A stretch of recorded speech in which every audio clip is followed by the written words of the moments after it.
Hey, this is Steve DeMille from the Room Podcast with a very special guest. I have King Kong Moy, 11-4. Main event, Cage Titans, 47, January 25th. It's coming, boys. Hey, Ken, how you doing, man? And congratulations on another main event appearance.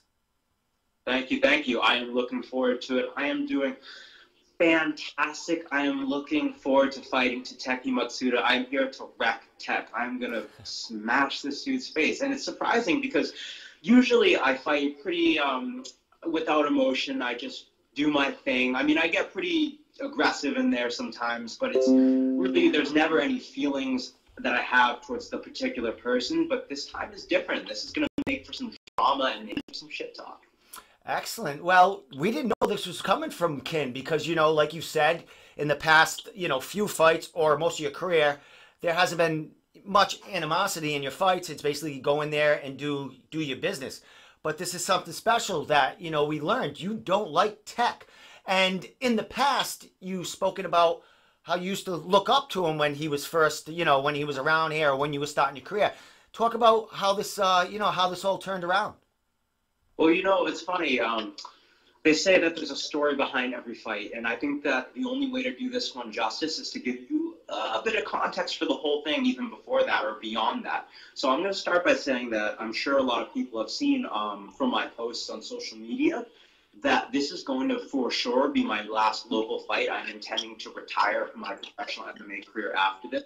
The only way that I don't is if I get a call from the big show. But, I mean, honestly, I've been in this for 11.5 years. I've had between amateur, pro, across different sports, not including jiu-jitsu tournaments. I've had 45 plus full contact fights. I've had a lot of concussions, and honestly, the style business is booming for me right now. And I have found a new passion and something else, another direction in life that I intend to follow soon. So I'm giving this my last go. This is make or break, all or nothing.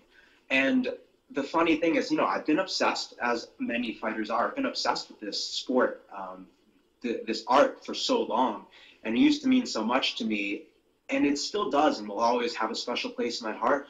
But the funny thing is, and this is probably a cliche in and of itself, and I think this is true for a lot of fighters, but, you know, reflecting a little bit, I found that a lot of why I do this is sort of just overcompensating for getting picked on as a kid. I was bullied a lot. I had this, you know, the best way to stand up for yourself was to just fight. And no matter how many times you win, there's always someone else. I mean, I was like the only Asian kid in my school pretty much. And that's just that I just got in a lot of trouble sometimes over it.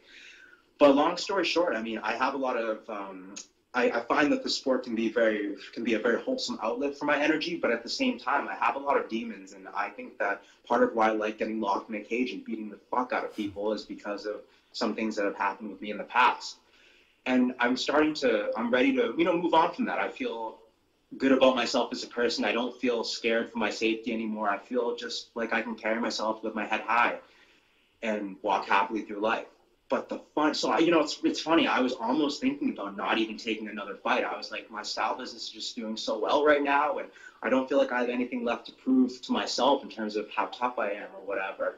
But then they said Tateki Matsuda. And all of a sudden, there was a fire under my ass. It's almost like I got tunnel vision. I felt the tingles, like I was about to fight in that moment. And the reason for it, let me tell you, is because Tateki is a fucking bully. And I found, as I've said this, as I've told people my feelings about this, I've had people coming out the woodwork, tons of past training partners giving me their Tateki horror stories, where, you know, maybe it was their first time ever sparring MMA, and he gives them a head kick and knocks them out. I've seen it in person. You know, we've cross-trained before, and I've tried to, when we were at the same jiu-jitsu gym for a while, my coach is like, hey, he's your teammate. So I'm like, okay, cool, we're teammates. Like, we were always cordial. We were all, you know, we had a good time working with each other then. So I just put those feelings aside. I'm like, whatever, we're teammates, we're training partners, it's all good. But he's not with us at that jiu-jitsu gym anymore. And he actually accepted the fight before me. So the second he wanted to fight me, that made me realize he thinks that he can bully me, and he should know better after we've crossed paths as many times as we have. And I'm gonna remind him what's up, and that's what I'm most looking forward to on the 25th. But that being said, I mean, sorry to cut you off. No, go ahead.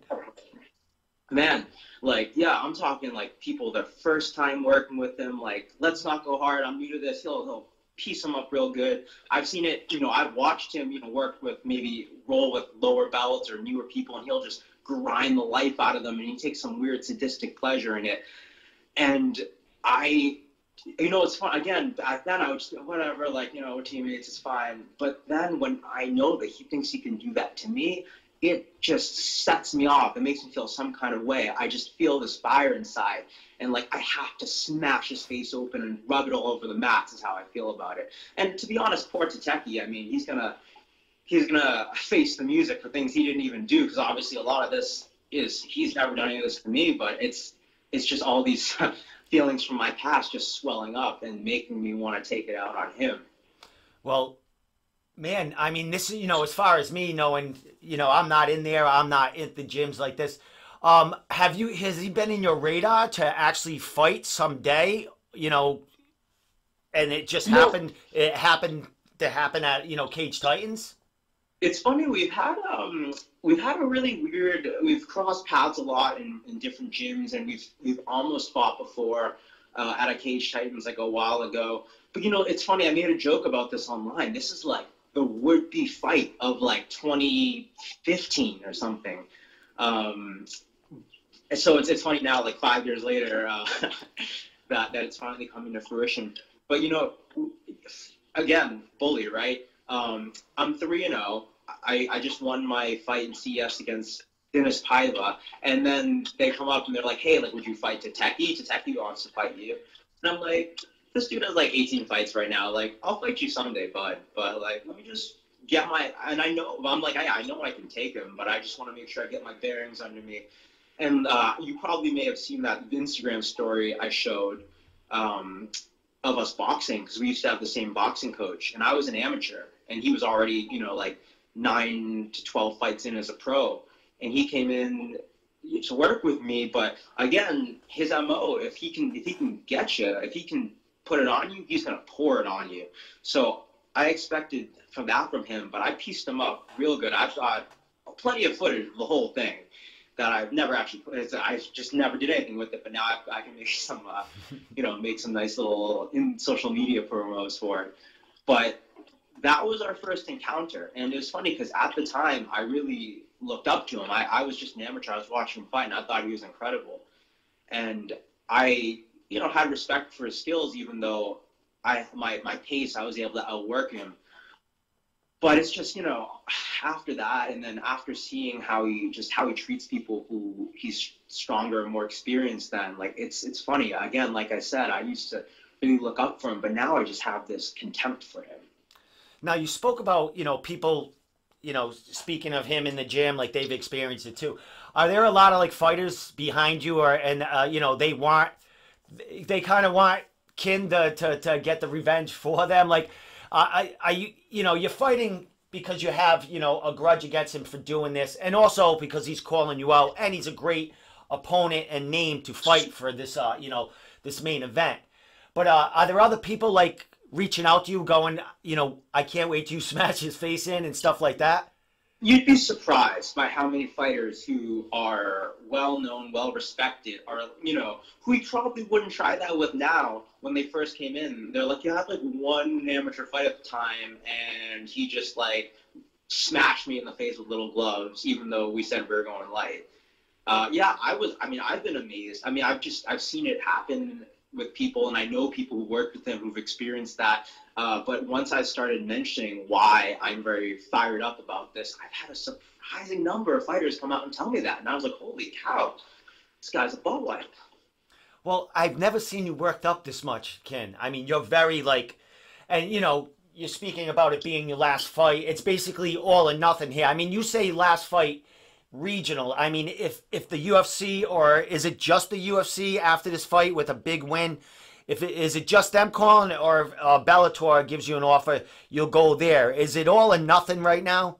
To me, right now, you never know till after, but to me right now, it feels like it's all or nothing, because my heart is not really in fighting anymore. I just feel like I was doing it for such a long time to try to get stronger and prove something to myself, but it's long since been proven, I've realized, and I'm just like, there's other things that mean more to me now, and I think that I think if I trained as hard as I could and worked as hard as I could, maybe I could be a decent world level fighter. But I think that I'm already an upper level world class stylist, and I've barely given it the time that it deserves. So I think that, that, and the other thing is that's what really speaks to me nowadays. So I'm like, I'm going to go and be the best in the world at that.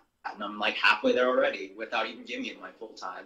So that's where I'd like to head. And I think that that's where my passion and my heart is. But again, there's just this one last thing that I've got to do, and it's just I've got to wreck Tech. That's what I've got to do now, and that's the only thing I feel like that could have actually brought me back for this fight. So it was rather fortunate that he, for some reason, thought that I'd be a good stepping stone for him. Well, he's had, since he's come back from, over a pancreas fighting for them, he's fought for CES a couple times. 2 big wins there. He fought Josh Ritchie, who, a really good up-and-coming prospect, really dominated him, and then he had another dominating fight. What do you see? Do you see anything different? I mean, because you had, first thing, big encounters with him sparring and, speaking about getting the best of him. Is there anything that he's shown you in these 2 fights that, oh, he's better than before, or you're gonna put him pick him apart again? Well, let me tell you, what he showed me, he did actually, I will say, he looked really good in his last fight against Matt Almy. He looked like prime Tateki. He's been very hot and cold over the years, but when I watched him, I was really impressed by how he fought against him. He was in Almy's face. He was putting the forward pressure, throwing heavy bombs, overhands, takedowns, leg kicks, and all that. But the funny thing about all of this is, even in the ring, the way he fights, he's a bully. Even at prime Tateki, when people got in his face and swung back, he's shooting for a takedown. He's just holding you down and happy to grind out a decision. And that's a whole other topic, but I don't like that kind of fighting, and I don't have any respect for that kind of thing. But when people get in his face, even like his fight against Paul Gorman, who is not nearly as decorated a striker as Tateki. He dropped him in the first round, but Gorman's tough as nails, and he just hung in there and just brawled Tateki. Next thing you know, Tateki's the one running away. Tateki's backpedaling and loses a striking match to a jiu-jitsu guy. Like, here's the difference between me and the people he's beaten. I'm not backing up. I don't care what you do to me. I've had fights where I've had like internal bleeding. I was pissing blood afterwards. I didn't give a fuck in the middle of it. I'm game. As long as I'm awake, I'm coming to rip you to shreds. And Tateki's not about that life. The second it starts going not his way, he's backing up. He's switching his game plan. He's going to try to hug me. But funny story, here's what I saw in his fight against Ritchie and against Almy. He's too small for me now. He's a 125er, moving up to fight me at 135. I remember, again, we've crossed paths a bunch of times. We sparred when he was first moving down to 125. MMA at Sityaton, because I was cross-training over there with like Rob Vaughn, Jeff Perez, Jay Perrin back then. And when we sparred, I was really shocked. I was like, wow, he's so small and frail and weak. People have been telling me I should go to 125. I don't want to go to 125 or I'll become small and frail. And it was just mind-blowing to me because I used to remember him being such a strong, a powerful 35er, and strength, man. And then we have trained jiu-jitsu as few months as little 6 months ago, and he still felt small. I mean, maybe I don't know, like hit my second growth spurt or something. I am a little thicker than I used to be, but even a few months ago, he felt small and weak compared to me. And it's funny because he's so competitive in the gym, and like he's trying to always be like a gym hero. Half the time I would go just sort of light trying to work on things, and sometimes he would out wrestle me. And then sometimes my coach Anderson would just yell, "Ken, stop that, just fuck him up." And then I'd be okay, and then I would just use like man strength and just pin him to the ground. And I've seen him. I have a superhuman ability to sense when someone's quitting on me. I felt the quit in him when that happens. And when that happens in the gym, even when it's like I'm not even hitting you or anything, and you quit on me, you should know you're lower on the totem pole. You're food to me if you do that. And if I have the chance to hit you, and you're gonna break first your spirit, then your body. What? So where I'm going with that is what I've seen is he's smaller. He still can't handle the pressure when someone's willing to stand up to him, and he's gonna pay for that when we're face to face. Why do you think he took this fight, knowing that you got the best of him in camp, and he must know your displeasure in him as far as his, his antics and less skilled training partners. Why would he take this fight for you? Is it the opportunity? Is it all or nothing for him too? Or what do you think's going through his mind? Well, it's funny. I bet he doesn't know that I feel this way about him because we've always been pretty cordial. We've always been pretty cool in the gym. And it's just one of those things where, like, maybe I'm an asshole for just looking the other way when he was doing these things. But I was just like, all right, we're teammates, whatever, it's fine. Like, not my problem, not my place to. So I bet he thinks, like, we're cool and we're going to, like, touch gloves or something. As for what he's thinking, I mean, I think that I've been, I've been sort of like a gatekeeper, and people who've beaten me have got to go to the UFC. So I bet he's looking to, springboard off me, get a win off me. But you know what's funny? That just pisses me off even more. I can't believe this guy thinks he can do that to me. This, he doesn't have the balls to stand in there and fight with me. So here's what's going to happen, by the way. He's going to throw a couple overhands. We're going to trade a few strikes, and he's quickly going to realize that's not a good plan. Next thing you know, he's going to be hugging my legs, trying to take me down.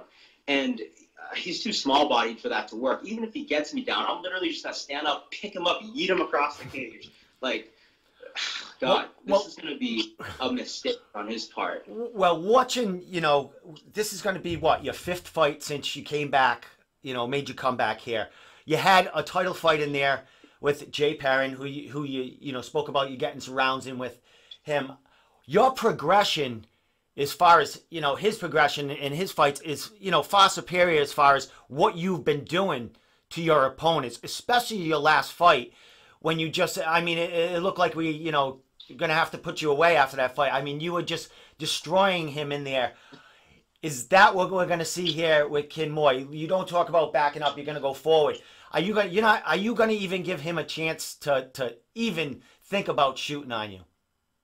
I think he's going to be thinking about it real quick. What we saw in there in my last fight, that is the slimmest of previews of the bloodshed that's coming up for this one. The funny thing, word on the street, I've got ears everywhere. He thinks he's going to out wrestle me. He thinks that he's gonna try to replicate sort of the strategy of Jay Perrin. But the funny thing is, I learned from my mistakes, and ever since I lost the fight to Perrin, I've been working so hard on my wrestling. And I mean, I'm in there, wrestling and wall fighting with Jay and Jeff Perez, who are much better wrestlers than Tateki and much bigger and stronger. And, in preparation for that. And the thing is, my goal here is not just to break his body, not just to pulp his face, but I want to crush his soul. And part of that is to shut down everything that he does. He wants to strike with me, he won't after a few minutes of that, and then he's going to think he wants to wrestle with me. And then for me to complete my mission, I have to scoop him up and toss him. I have to beat him at every element of the game. And so the funny thing is, my goal, I'm coming in there, I'm gonna hit him a lot, but I intend to dunk him on his head a couple times too, just to let him know that he doesn't have anything for me. Before we talk about fighting for Cage Titans, because this is your last regional fight right here. Your last regional fight. This fight with Tateki, do you think this is the fight that'll get you to where you want, get you to that all or nothing place, your next opportunity? Do you think a big win here against him, the UFC can't refuse you at least a shot, the contender or something for them? I mean, honestly, say what you will about his character or even about his style and the fact that he's just been decisioning people lately. He is a UFC veteran. He is a veteran of many professional fights. He has a great resume behind him. And I think that if I put him away, when I put him away, like I've done to my last few opponents, they are going to be put on notice. And I expect that they will give me a chance at something. And I guess at that point, it's up to me to decide whether that opportunity is, worth putting my poor broken body through another training camp. Well, here we are, Ken, your last regional fight, and it's going to be for Cage Titans, where, you fought for the title, where, you got back on track, and you got to this point where you get to, take it out on a dude that you've been waiting to take it out on. What are you thinking about this, fighting for Mike again, Cage Titans, and the main event with so many fights? Jay Perrin, who you've been training with, Jeff Perez is going to be right under you. I do believe in the co-main. What are you feeling about this all-star card? This could be the card of the year. What's going through your mind with that? Let me a funny story. It all feels so full circle. Actually, the whole thing feels so full circle and so meta. I mean, like, you know, I get into MMA because I want to be able to stand up to bullies, and my final fight is against a fucking bully. And this reminds me, this is a throwback to the old days of when, you know, like the AFO and even the early Cage Titans, where they'd have like way too many fights on a card, like 20-something fights on the card, and then usually Cage Titans has like 13 to 15, and then this is their like one where they have that throwback era, you know, fight card where there's just like a bajillion people, and I get to main event it. So it's really funny, and it feels like it's all coming full circle and wrapping up into a tidy package. And I think that some part of me feels like a really nostalgic joy about the whole experience, and it seems like a great, very satisfying way to wrap this whole thing up. Well, you know, Ken, you've been a great figure there. You've been putting on, you know, great fights for the last year and a half or so coming back. Dude, you know, as far as like the camp and stuff, you've got a lot of young fighters in there. You're still going to be, you know, whether this is your last fight, you're still going to be in that camp helping these guys out. I know you got that huge profession of yours, but, you know, talking in the past and, you know, just knowing you personally, you still need that outlet. You still need to go in there and beat on some heads. How are you going to keep busy, you know, how are you going to do that? You're going to go to, you know, Citadel, you're going to be hanging out there on weekends, you know, going in there and dressing the fighters, teaching them fashion, and then beating them up after. You know, how are you going to enjoy your retirement if this fight is the last one? Oh, man, you're 100% right, man. I still got to get in and tussle a little bit. And thankfully, you know, we've got some really exciting up-and-coming prospects. Like Don Chanis is on a tier. He'll probably be fighting in Contender before the end of the year. And he's going to need someone who can hang with him. Jacobo, you know, loves to kick me. So there's those guys. Johnny Campbell, you know, we're really good buddies. We've known each other for like 11 years, and we're always training together. You know, my girlfriend, she's recovering from a knee surgery, but she fights out of St. Yatong, so I'll probably keep cross-training with the St. Yatong folk. And then, you know, they cross-train with Anderson, my jiu-jitsu coach. So I'll probably, you know, go over there for a round sometimes. I think it'll be actually really fun because I'll just go around and let the fighters in camp like beat me up a little bit, and like I'll get my kicks that way. But I won't have obligation. I won't have to, you know, starve myself, or you know, I can just do it when I feel like it, which will probably still be, I mean, even in my time that I've taken off from training, rather than training like I'm in camp 6 days a week, twice a day, I'll train like 4 times a week, once a day, and that's still plenty. And I'll stay in some modicum of shape, probably. No, I'm just kidding. I'll get to that. No, you still got to fit in them suits, Ken. So I don't see you really. No, this is gonna be the fun part. I'm gonna go to 168, walking around like about 170. I'm gonna get to have a whole new wardrobe, and I can just start from scratch. It'll be pretty Check fun. you out, a whole new you, Ken. Awesome, my man. Hey, last question before I let you give shout outs and stuff for that. Will you ever get the dress Mike pulled there? You know, I did one time, and I have a photo of it on my website, stylemeboston.net. Go to the testimonials. You'll see a picture. Mike was just, fuego. He was on point that night. He has not since, to my knowledge, worn well-tailored clothes in the cage, but he's always got the outfit he can fall back on. So, but yeah, no, honestly, like you were saying, backtracking a little bit, I'm really happy that I do get to have my last fight at Cage Titans, because it's my favorite promotion to fight for. The experience is unreal, and I've been wanting to compete for them for so long, and they gave me the opportunity to compete for them. I think this will be like the 6th time now, or 5th time, and or 6th, yeah, I don't know, whatever, some number of times. So I'm really I'm pumped for that. And again, it feels full circle because this is one of the oldest promotions, and this was around or just started early when I was still an amateur. So excellent. Well, they're glad to have you, you know, be the main event of this card. You know, a great fight against Hideki. Now that we know the back history, you know, there's a lot of time before this card happens. So he will probably see this interview, Ken. So I don't think he's going to be expecting to shake hands with you come the 25th. So it's all good, man. We got a lot of lead up to here. There's a lot of great fights on there. So there's going to be a lot of social media and a lot of fighters out there getting play and building this card up for Mike and Cage Titans. So last thing, my friend, shout outs to, you know, training partners, social medias, And last thing you want to say before we let you go? Obviously, huge shout out to my coaches at Citadel, Paul Rosado, Eric Grossman, Jason Dungeon from the UFC gym, Professor Anderson Silvero, Brazil 021, my good friend Wasep and training partner Wasep Tafari. And regarding sponsors, I'm still collecting sponsors for my, this is going to be, oh my God, this t-shirt is going to be insane. We're going with the King Kong versus Godzilla theme.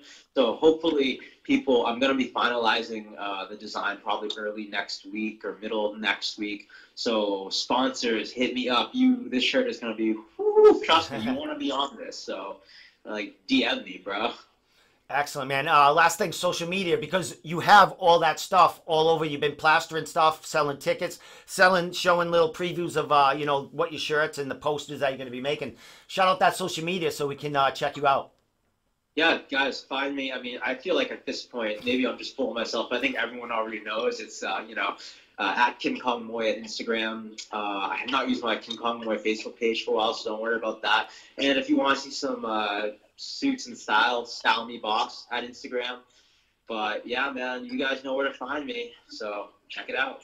Excellent, man. Well, thanks so much for the talk, Ken. I mean, I learned a lot of things here I didn't know about, which is going to be great for the build-up of the fight, which should be. We should have a lot of chatter, you know, and it should, you know, there should be some social media presence building this fight, and we got it tonight. So, Ken Moy, thanks for coming on, man, and we'll be seeing you at Cage Titans main event, Cage Titans 47, Saturday, January 25th, Plymouth Memorial Hall, where King Kong Moy may have his last show. We out.